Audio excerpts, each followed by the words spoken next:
ఎవరు రాశారో కానీ 2 చేతులు ఎత్తి నమస్కరిస్తున్నాను. అది చాలామంది వాట్సాప్లో వచ్చి ఉంటుంది. రాని వాళ్ళకి ఈ సందర్భం చాలా గొప్పది, నిజంగా హృదయాన్ని ద్రవింపజేసేది, సత్యం కూడాను. నాన్న ఎందుకో వెనకబడ్డాడు, అది శీర్షిక. అమ్మ 9 నెలలు మోస్తే నాన్న 25 ఏళ్ళు. 2 సమానమే అయినా నాన్న ఎందుకో వెనకబడ్డాడు. ఇంట్లో జీతం తీసుకోకుండా అమ్మ, తన జీతం అంతా ఇంటికే ఖర్చు పెడుతూ నాన్న, ఇద్దరి శ్రమ సమానమే అయినా అమ్మ కంటే నాన్న ఎందుకో వెనకబడ్డాడు. ఏది కావాలి అంటే అది వడ్డీ పెడుతూ అమ్మ, ఏది కావాలంటే అది కొనిపెడుతూ నాన్న. ఇద్దరి ప్రేమ సమానమే అయినా అమ్మకొచ్చిన పేరు ముందు నాన్న ఎందుకో బాగా వెనకబడ్డాడు. ఫోన్లోనూ అమ్మ పేరే, దెబ్బ తగిలినప్పుడు అమ్మ అని పిలవడే, అవసరం వచ్చినప్పుడు తప్ప మిగతా అప్పుడు గుర్తురానందుకు నాన్న ఎప్పుడైనా బాధపడ్డా ఏమో.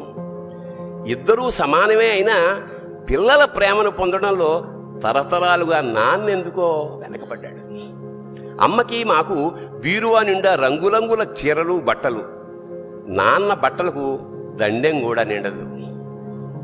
తనని తాను పట్టించుకోవడం రాని నాన్న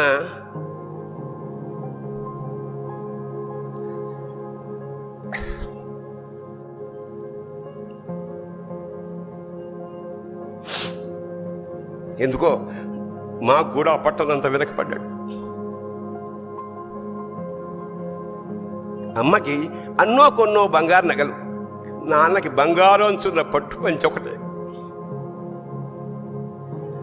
కుటుంబం కోసం ఎంత చేసినా తగిన గుర్తింపు తెచ్చుకోవడంలో నాన్న ఎందుకో పాపం బాగా వెనకబడ్డాడు. పిల్లల ఫీజులు ఖర్చులు ఉన్నాయి ఎప్పుడప్పుడు. ఈసారి పండక్కి చీర కొనొద్దంది అమ్మ. ఇష్టమైన కూర అని చెప్పి పిల్లలు మొత్తం తినేస్తే ఆ పూటకి పచ్చడి మెతుకులతోనే ఇష్టంగా తినే నాన్న, ఇద్దరి ప్రేమ ఒకటే అయినా మా అమ్మ కంటే నాన్న చాలా వెనకబడ్డాడు. వయసు మళ్ళాక అమ్మ అయితే ఇంట్లోకి పనికొస్తుంది, నాన్న ఎందుకు పనికిరాడని మేము తీర్మానం చేసుకున్నప్పుడు కూడా వెనకబడింది నాన్నే. నాన్న ఇలా వెనకబడిపోవడానికి కారణం ఆయన మా అందరికీ వెన్నెముక కావడమే. వెన్నెముక వెనక ఉండబట్టే కదా దన్నుగా నిలబడగలుగుతున్నాం. ఇదేనేమో నాన్న వెనకబడిపోవడానికి కారణం. శివోహం.